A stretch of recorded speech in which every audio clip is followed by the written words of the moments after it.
Hi friends, ఓం సాయిరాం. బాబాగారి ఆశీస్సులు అందరిపైన ఉండాలని మనస్ఫూర్తిగా కోరుకుంటూ ఈరోజు వీడియోలో బాబాగారు అయితే ఒక మంచి సందేశాన్ని అయితే మన ముందుకు తీసుకొచ్చారండి. అందరూ కూడా సుఖంగా, సంతోషంగా, ఆరోగ్యంగా బాబాగారు ఆశీస్సులు అందరిపైన ఉండాలని మనస్ఫూర్తిగా కోరుకుంటున్నానండి. ఈరోజు వీడియోలో బాబాగారు ఏం చెప్పబోతున్నారు అంటే, తల్లి అదృష్టంతో కూడిన 1వ తారీఖు రేపే గురువారం నాడు ఆఖరిగా ప్రయత్నం చేసి చూడు తల్లి, నీ కోసం శుభవార్తను సిద్ధంగా ఉంచాను అని చెప్పి బాబాగారు ఈరోజు ఒక అద్భుతమైనటువంటి సందేశాన్ని ఇవ్వబోతున్నారండి. ఎందుకంటే రేపు 1వ తారీఖు అలాగే గురువారం, ఈ రెండు కలిసి రావడం మన అదృష్టం. గురువారం రోజున ఈ చిన్న పరిహారాన్ని చేసుకోండి. బాబాగారు అందిస్తున్న ఈ సందేశం పూర్తిగా విన్న తర్వాత ఈ పరిహారం ఎలా చేసుకోవాలో చెప్తాను. అలాగే బాబాగారు ఇచ్చే సందేశం ప్రతి ఒక్కరికి కూడా ఎంతో ఊరటనిస్తుంది. ఎందుకంటే ఆయన చెప్పే సందేశం వింటూ ఉంటే మనకున్న బాధలన్నీ కూడా మర్చిపోతాం. బాబాగారు ఇచ్చే ప్రతి ఒక్క సందేశం వెనక ఉన్న రహస్యం తెలుసుకోగలిగితే మనకు ఎంతో ఊరట కలుగుతుంది. మనం పడే కష్టాలన్నీ కూడా మర్చిపోతాం. అంతటి భరోసా బాబాగారు మనకు కథల రూపంలో అందిస్తూ ఉంటారు. ఆ కథని మనం అర్థం చేసుకోగలిగితే జీవితంలో మనం ఏం కోల్పోతున్నామో, అసలు సమస్య ఎక్కడ మొదలవుతుంది, ఆ సమస్య ఎలా పరిష్కరించుకోవాలి అనే విషయాలన్నీ కూడా ఈ సందేశాల రూపంలో మనము బాబాగారు సలహాలు అనేది ఇస్తూ ఉంటారు. వాటిని తూచా తప్పకుండా మనం పాటించినట్లయితే మన జీవితంలో పడే కష్టాలన్నీ కూడా మనకు దూరం అవుతాయి. మరి ఈరోజు బాబాగారు ఎలాంటి సందేశం ఇవ్వబోతున్నారో ఈ చిన్న కథని విని చూద్దాం. ఒక చిన్న పట్టణంలో ఒక ధనిక రత్నాల వర్తకుడు ఉండేవాడు. అతను సముద్ర వ్యాపారం కుబేరులని చెప్పుకోవచ్చు. ఒకనాడు శంకరాచార్యుల దగ్గరికి రవివర్మ అని ఇంకొక ధనిక వర్తకుడు వస్తాడు. ఇద్దరికి ఒకరికి ఒకరు ముఖపరిచయం లేదు, కానీ చాలాసార్లు ఒకరి పేర్లు ఒకరు విన్నవాళ్ళే. నమస్కారం శంకరాచార్య గారు, చాలా రోజుల నుండి చూస్తూ ఉన్నాను. మీ దగ్గర మేలిమి రత్నాలు ఉన్నాయి అని చెప్తే వచ్చానండి. అవునండి, మేము మేలిమి రత్నాలను పెట్టింది పేరు. మీకు ఎలాంటి రత్నం కావాలో చెప్పండి. ఇంతకీ మీ పేరు చెప్పనే లేదు. దానికి రవివర్మ పెద్దగా నవ్వి ఇలా అంటాడు, నా పేరు రవివర్మ అండి. నాకు ముఖపరిచయం లేకపోయినా నీ గురించి నాకు బాగా తెలుసు. శంకరాచార్య గారు, ఓహో రవివర్మ అంటే మీరేనా? నమస్కారం నమస్కారం. మీరే రవివర్మ అని తెలియకుండానే ఇలా మాట్లాడాను. కూర్చోండి అయ్యా, మీకేం కావాలో చెప్పండి. రవివర్మ గారు, చూసారా, మనం ఒకరికి ఒకరు తెలియకపోయినా ఎంతో అభిమానంతో ఎంచుకున్నాము. అభిమానం పెంచుకోవాలి అంటే మోకాలు తడిసి ఉండాల్సిన అవసరం లేదండి. మనం తెలియకుండానే మంచి స్నేహితులమయ్యాము. ఇలా మాట్లాడుకుంటూ శంకరాచార్య మంచి రత్నాలను చూపిస్తూ ఉంటాడు. అందులో ఒక రత్నం రవివర్మకు నచ్చుతుంది. ఆ రత్నాన్ని చేతిలో పట్టుకొని, ఆహా ఏముంది, ఈ రత్నం చాలా అందంగా ఉందండి. నేను వినయంతో చెప్పండి, ఏది ఆ రత్నాన్ని ఒకసారి ఇలా ఇవ్వండి, అది చూసి చెప్తాను అని కొంచెంసేపు ఆ రత్నాన్ని పరీక్షించి భూతద్దంతో చూసి, ఇది చాలా మేలై రత్నం అండి. ఈ రత్నం చాలా అరుదుగా దొరుకుతుంది. దీని వెల 5,000 వరహాలు. ఆ రత్నం రవివర్మకు బాగా నచ్చింది, కానీ రవివర్మ దగ్గర 4,000 వరహాలు మాత్రమే ఉన్నాయి. అలా రత్నాన్ని వదలడానికి మనసు ఒప్పుకోక ఇలా అంటాడు, శంకరాచార్య గారు, నేను వర్తకానికి వచ్చాను. ప్రస్తుతం నా దగ్గర 4,000 వరహాలు మాత్రమే ఉన్నాయి. ఆ రత్నం నాకు ఇవ్వండి. నేను ఇంటికి వెళ్ళి మిగతావి 1,000 వరహాలు పంపుతాను. ఆ మాటలు విన్న శంకరాచార్య, రవివర్మ నిజాయితీ పరుడు, అన్న మాట నిలబెట్టుకుంటాడు అని నమ్మకంతో ఇలా అంటాడు, సరే రవివర్మ గారు, నేను ఇంతలా అడగాల, మీకు నచ్చినట్టు చేయండి. మీరు ఇవ్వవలసిన 1,000 వరహాలు ఖాతా పుస్తకంలో గుర్తుగా భద్రపరిచి ఉంచుతాను అని చెప్పేసి రవివర్మతో సంతకం పెట్టించుకుంటాడు. రవివర్మ పరమానందంతో తన ఊరికి చేరుకుంటాడు. వచ్చిన కొద్ది రోజులకే ఆయనకు జబ్బు చేసి మంచాన పడతాడు. ఆ వ్యాధి వైద్యులకు లొంగపోవడం చేత ఆయన 1 నెల మంచాన పడిపోతాడు. ఆయన చనిపోయేటప్పుడు తన విష్ణును పిలిచి ఇలా అంటాడు, అరే నాయన, నేను పట్నంలో గనక రత్నాన్ని కొన్నానురా. ఇది ఆ రత్నం. కానీ ఆ రత్నం కొన్న చోట 1,000 వరహాలు బాకీ ఉందిరా. దాని తాలూకు బాకీ తీరుస్తాను అని నాకు ప్రమాణం చెయ్యి. అలా ప్రమాణం చేయించుకున్న తర్వాత ప్రాణం వదిలాడు రవివర్మ. పాపం విష్ణువర్మకు ఏం చేయాలో అర్థం కాలేదు.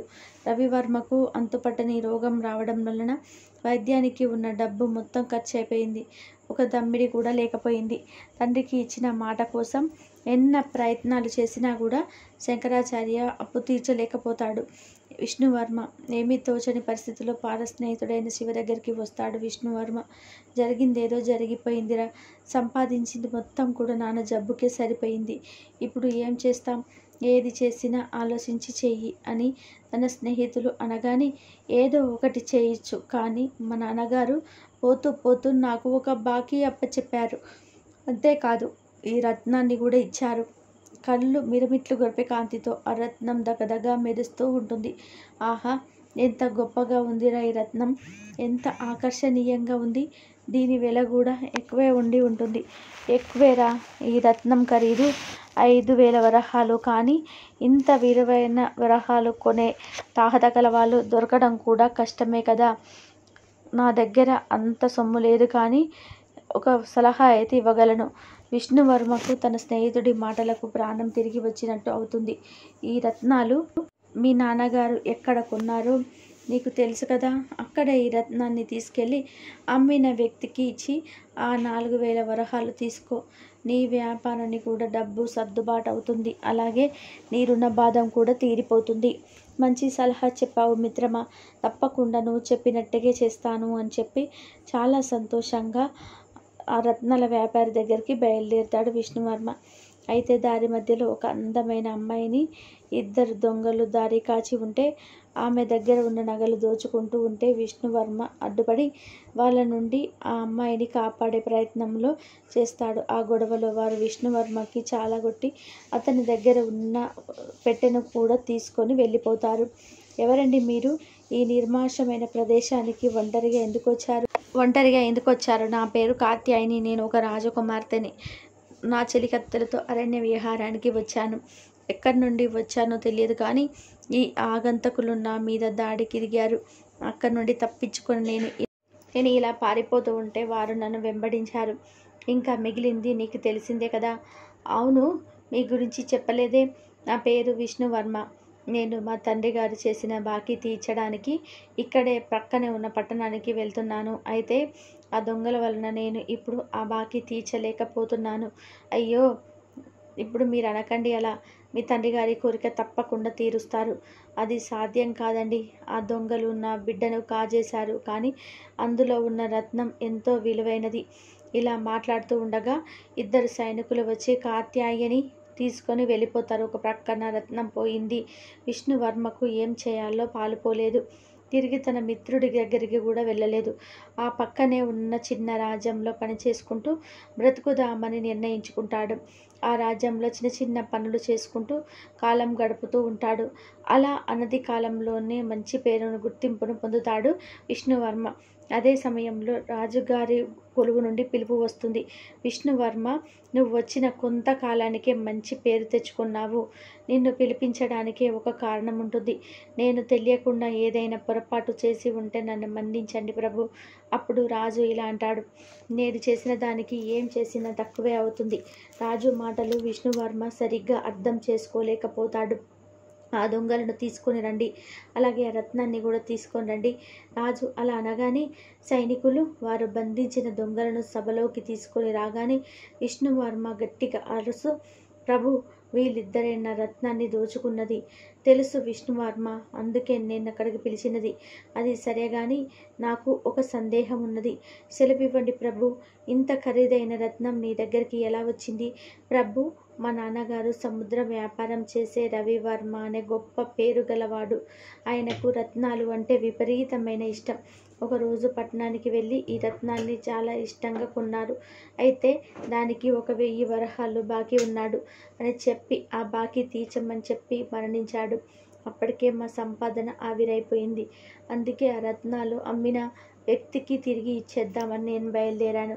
అవునా, ఈ రత్నం చాలా విలువైనది, చాలా గొప్ప అవకాశన కలిగి ఉన్నది. దీన్ని నాకు 10,000 వరహాలకు అమ్ముతావా విష్ణువర్మ అని అడగగానే విష్ణువర్మ సంతోషానికి అవధులు లేకుండా పోతాయి.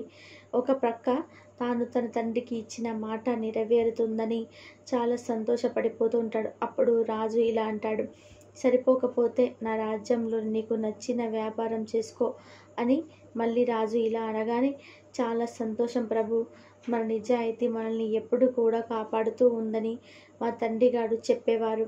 అదే నిజమని రుజుమైంది బాబు. కానీ ప్రభు, నాకు ఒక సందేహం మిగిలి ఉంది. ఆ రత్నం నాది అని నీకెలా తెలిసింది? నా కుమార్తె కాచాయిని జరిగిన విషయం మొత్తం కూడా చెప్పింది. ఆ దొంగల కోసం వెతకమ్మని తిరిగి ఆ రత్నాన్ని నీకు ఇవ్వమని కోరింది. తండ్రి గారు తన కోరికను తీర్చాలి కదా. అంతేకాదు, నా కుమార్తెను కూడా కాపాడావు. నీ రుణం తీర్చుకునే అవకాశం ఇప్పటికి వచ్చింది. అలా ఆ విధంగా విష్ణువర్మ ఆ రత్నాన్ని రాజుగారికి అంది 10,000 వరహాలు తీసుకొని చాలా సంతోషంగా పట్టణానికి బయలుదేరతాడు. ఆ పట్టణం మొత్తం తిరిగి శంకరాచార్యుల కోసం గాలిస్తాడు. ఒక బట్టల దుకాణం దగ్గరికి వెళ్ళి ఇలా అంటాడు, ఇక్కడ రత్నాల వ్యాపారి శంకరాచార్యుడి గారి ఇల్లు ఎక్కడండి? ఏంటి, రత్నాల వ్యాపారి శంకరాచార్య కోసం వచ్చావా? ఇంకెక్కడి శంకరాచార్య? ఆయన సంగతి ఎప్పుడో ముగిసిపోయింది. అదేంటండి అలా అంటున్నారు? శంకరాచార్యుల గారి వ్యాపారం చాలా పెద్దది కదా, చాలా ధనవంతుడు కూడా. అవును, నువ్వు చెప్పేది నిజమే. పెద్ద వ్యాపారే, కానీ ఏం చేస్తాడు? అంత సంపాదించినా తనకు సంతోషం ఎక్కడుంది? తన కొడుకు చెడు అలవాట్లకు బానిసయ్యాడు. తండ్రి మాట లెక్క చేయడు. అసలు తన తండ్రిని మనుషులా కూడా చూడడు. తల్లిని బిడ్డని అని గారాబం చేశాడు. పాపం, అతని వల్ల ఇంత జరిగింది అని విష్ణువర్మ ఆ పట్టణ దుకాణ వ్యక్తితో అడుగుతాడు. శంకరాచారి కొడుకు చెడు అలవాట్లకు బానిసై ఈ ఊరి వదిలి వెళ్ళిపోతాడు. శంకరాచారి కొడుకు మీద బెంగ పెట్టుకొని వ్యాపారం వదిలేసి దేశాలు పట్టుకొని వెళ్ళాడు. ఎంత వెతికినా శంకరాచార్యులు కొడుకు మాత్రం జాడ దొరకలేదు. ఆ దిగులు వదలక మంచాన పడ్డాడు. అయ్యో, ఎంత పని జరిగింది! అయ్యా, పోనీ శంకరాచార్యుల గారి ఇల్లు ఎక్కడుందో చెప్పగలరా? మా ప్రక్కనే ఉంది. ఆయన రత్నాల దుకాణం అక్కడ నుండి 5 ఇళ్ళ తర్వాత శంకరాచారి ఇల్లు. నన్ను రమ్మంటావా బాబు? అద్దులేండి, నీకెందుకు అంత శ్రమ, నేను వెళ్తాను. విష్ణువర్మ ఆలోచించుకుంటూ ఆ శంకరాచారి ఇంటికి వెళ్తాడు. విష్ణువర్మ శంకరాచారిని లేచి తన కొడుకే వచ్చాడని తెలిసి విష్ణువర్మ దగ్గరకు రాబోతాడు. అయ్యా, ఆగండి, నేనే మీ దగ్గరికి వస్తాను. అసలే మీ ఆరోగ్యం బాగోలేదు. ఎన్నాళ్లకు వచ్చావురా అయ్యా? నీ తండ్రి మీద అంత కోపం ఉంటే నన్ను వదిలేసి వెళ్ళిపోతావా? అయినా నువ్వు తప్ప నాకు ఇంకెవరున్నారా? చెప్పు, నువ్వు చేసింది నీకు న్యాయం అనిపిస్తుందా? నన్ను ఎందుకు వదిలి వెళ్ళిపోయావో చెప్పు అని ఆపుకోలేని దుఃఖాన్ని వెల్లడిస్తాడు శంకరాచార్య. ఆ మాటలు విన్న విష్ణువర్మకు ఎలా ఊరడించాలో అర్థం కాలేదు. విష్ణువర్మ ఏమీ మాట్లాడకుండా శంకరాచార్య అనారోగ్యం కారణంగా నన్ను చూసి తన కొడుకు అని పొరబడుతున్నాడు అని అనుకుంటాడు. అప్పుడు శంకరాచార్యకు సేవలు చేసి ఆరోగ్యం మెరుగు అయ్యే వరకు అక్కడే ఉంటాడు. అంతేకాకుండా శంకరాచార్య వ్యాపారాన్ని కూడా చూసుకుంటూ ఉంటాడు. కొన్నాళ్లకు విష్ణువర్మ శంకరాచార్య దగ్గరికి వచ్చి ఇలా అడుగుతాడు, అయ్యా, మీకు ఒక విషయం చెప్పాలి. నేను మీరు అనుకున్నట్టు నీ కుమారుణ్ణి కాదు. నా పేరు విష్ణువర్మ. నేను మీ దగ్గరకు మా నాన్నగారు చేసిన బాకీని తీర్దామని వచ్చాను. అప్పుడు శంకరాచార్యులు ఇలా అంటాడు, నువ్వు నా కొడుకువి కావు అని నాకు ముందే తెలుసు. కానీ నా కొడుకు ఎలా ఉంటే బాగుంటుంది అని నేను కలలు కన్నాను. అలాగే ఉన్నావు. ఇన్నాళ్ళు నీలో వాడిని చూసుకున్నాను. నువ్వు నిజం చెప్పాలని వచ్చినా ప్రతిసారి నేను నిన్ను మాట్లాడనివ్వలేదు. నా స్వార్థం కోసమే నిన్ను ఇక్కడ ఇన్ని రోజులు ఉంచాను. నన్ను క్షమించు బాబు. నీ నాన్నగారు కులాసాగా ఉన్నారా? ఇంకెక్కడ నాన్నగారండి? ఆయన నన్ను ఒంటరివాణ్ణి చేసి వెళ్ళిపోయారు. తెలియని వ్యాధితో కన్నుమూశారు. అప్పుడు మీ బాకీ తీర్చమని నాకు చెప్పారు. ఆ బాకీ తీర్దామని మీ దగ్గరికి వచ్చాను. అయ్యో, ఎంత పని జరిగింది. మేము కలిసింది ఒక్కసారి అయినా. నాకు మంచి మిత్రుడయ్యాడు మీ నాన్న. వాళ్ళు అలా మాట్లాడుతూ ఉండగా బట్టల వ్యాపారి అనంతయ్య అక్కడికి వస్తాడు. నమస్కారం శంకరాచార్య గారు, నేను మీతో మాట్లాడడానికి వచ్చాను. రండి అనంతయ్య గారు, చెప్పండి, మీకు ఏం తాగడానికి ఏం తీసుకొస్తాను అని విష్ణువర్మ అక్కడి నుండి లోపలికి వెళ్ళిపోతాడు. చూసారా ఎంత సంస్కారమో ఈ అబ్బాయికి. నేను మాట్లాడడానికి వచ్చాను అంటే పెద్దలు మాటలు వినకూడదని వెళ్ళాడు. అవునండి, తన వల్లే నాకు ఆరోగ్యం బాగుపడింది. నేను చాలా సంతోషంగా ఉన్నాను. ఇప్పుడు మీరు ఒకప్పుడు మా అమ్మాయిని మీ ఇంటికి కోడలుగా పంపమన్నారు. ఆ గుర్తుకుంది కదా, నాకు తెలియక అడిగాను. ఇప్పుడు ఆ అవకాశం లేదులేండి. అలా అనకండి శంకరాచార్య గారు. అంటే మీ స్నేహితుడి కొడుకు విష్ణుమూర్తి ఉన్నాడు కదా, తన గురించి చాలా విన్నాను. నేడు కళ్ళారా చూశాను. మంచితనాన్ని చూశాను. ఇంతకన్నా మంచి నా కూతురికి తీసుకురాలేను. ఆ మాటలు విన్న శంకరాచార్య చాలా సంతోషించి ఇలా అంటాడు. ఒక సమస్య ఉంది. తన తండ్రి తనని ఒంటరివాడిని చేసి వెళ్ళిపోయాడు.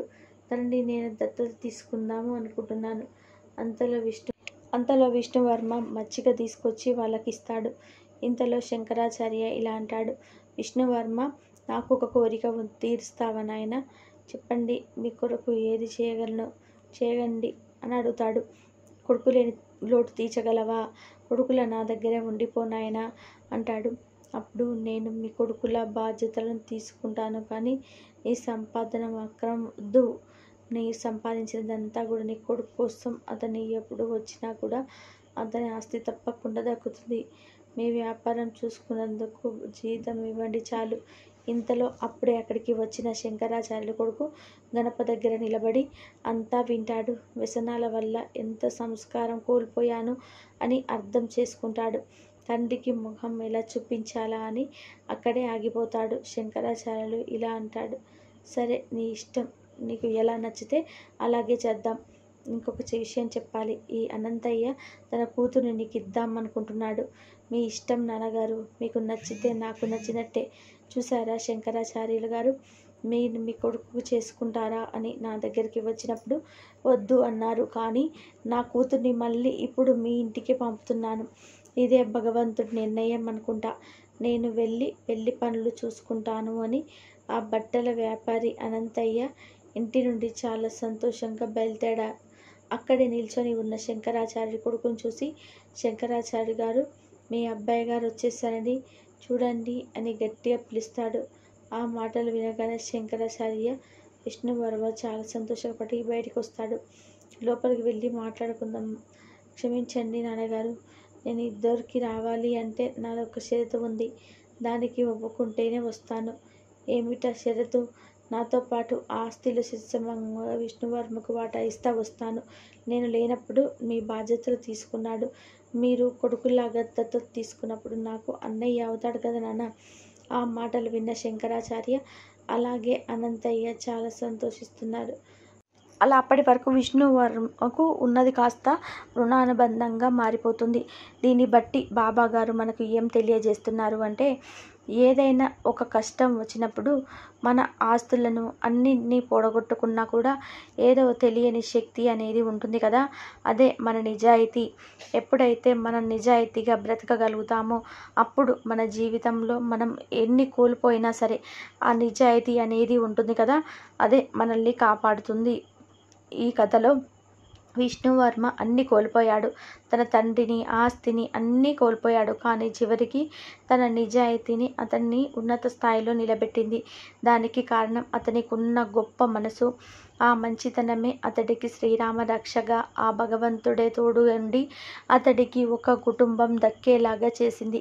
అంతటి అదృష్టం ఏ మనిషి జీవితంలోనైనా పొందాలి అంటే కావలసిందల్లా కూడా ఓపిక, శ్రద్ధ, సబూరి ఇలా అన్నీ ఉంటేనే మన జీవితంలో అన్నీ దక్కుతాయి అని బాబాగారు అయితే ఈరోజు చాలా గొప్ప సందేశాన్ని మనకు అందించారండి. అలాగే ఈ 1వ తారీఖు కూడా గురువారం నాడు ఏం చేయాలి అన్నది ఇప్పుడు తెలుసుకుందాం. రేపు గురువారం నాడు 1వ తారీఖు కాబట్టి బాబాగారు ముందు మీకున్న సమస్యను చెప్పుకోవాలంటే ఈ విధానంగా పూజ చేయండి. ముఖ్యంగా మీ కోరికను ఒక ముడుపు రూపంలో కట్టి సాయినాథుడి ముందు పెట్టండి. పసుపు వర్ణంలో ఉన్న వస్త్రాన్ని తీసుకొని అందులో కొద్దిగా పసుపు, కుంకుమ, 1 తులసి దళం వేసి దానిలో కొద్దిగా చిల్లర, అంటే మీరు ఎంత ఇవ్వాలి అని మనసుకు అనిపిస్తుందో అంత చిల్లరని ఆ వస్త్రంలో వేసి ఒక మూటలా కట్టండి. ఆ తర్వాత బాబాగారి పాదాల ముందు ఉంచి బాబాగారి విగ్రహం కనుక మీ ఇంట్లో ఉంటే పాలతో అభిషేకం చేయండి. ఆ తర్వాత బాబాగారిని శుభ్రంగా తుడిచి గంధం బొట్లను పెట్టిన తర్వాత పసుపు వర్ణంలో ఉండే పూలతో పూజలు చేయండి. బాబాగారికి ముందుగా ధూపం వేయండి. ఆ తర్వాత మట్టి ప్రమిదలో దీపాన్ని వెలిగించండి. మనసులో ఉన్న కోరికను చెప్పుకుంటూ బాబాగారికి ఆరతి ఇచ్చి బాబాగారి ముందు మీ సమస్యని చెప్పుకున్న తర్వాత 5 నిమిషాలు కూర్చొని బాబా గారి ముందు ధ్యానం చేయండి. లేదంటే మీకు సమయం ఉంటే బాబా గారి నామాన్ని తీసుకొని 108 సార్లు పలకండి. ఇంకా కుదిరిన వాళ్ళు బాబా గారి మందిరానికి వెళ్ళి మీకు తోచిన సహాయాన్ని అక్కడ భక్తులకు అందించవచ్చు. అంటే మీ ఇంట్లో ఏదైనా తయారు చేసుకున్న నైవేద్యంగా తీసుకెళ్ళి అక్కడ భక్తులకు పంచవచ్చు. ఈ విధంగా రేపు గురువారం నాడు 1వ తారీఖున మీ ఇంటికి ఉప్పును తీసుకొచ్చుకోండి. ఉప్పు అంటే లక్ష్మీదేవి, అంటే లక్ష్మీదేవిని 1వ తారీఖున తెచ్చుకొని దానిని మీ ఇంట్లో ఆగ్నేయ మూల ఎక్కడ ఉంటుందో ఆ మీ వంటగదిలో అక్కడ ఉంచి ప్రతిరోజు కూడా పూజ చేసుకోండి. ధూపాన్ని వేయండి. ఈ విధంగా వారంలో 2 సార్లు ధూపం వేస్తూ ఉంటే మీ ఇంట్లో ఉన్న నెగిటివిటీ కూడా అంత పూర్తిగా తొలగిపోతుంది. బాబా గారి ముందుకు వచ్చిన ఆ ముడుపుని అదే విధంగా అక్కడే ఉంచి పూజ చేసుకోండి. మీ సమస్య తొలగిపోతే వెంటనే ఆ ముడుపుని ఎక్కడైనా బాబా గారి మందిరంలో వేసిరండి. ఒకవేళ మీకు కుదిరితే షిరిడీకి వెళ్ళి ఆ ముడుపుని చెల్లించవలసి ఉంటుంది. ఈ విధానంగా మీ సమస్యని చెప్పుకొని రేపు బాబా గారికి పూజ చేసుకోండి. ఈ వీడియో కనుక మీకు నచ్చినట్లయితే చిన్న లైక్ ఇచ్చి శ్రద్ధ సబూరి అని కామెంట్ చేయండి. అలాగే 10 మందికి అందేలాగా షేర్ చేయండి, లైక్ చేయండి. మరొక మంచి వీడియోతో మీ ముందు ఉంటాను. అంతవరకు సెలవు.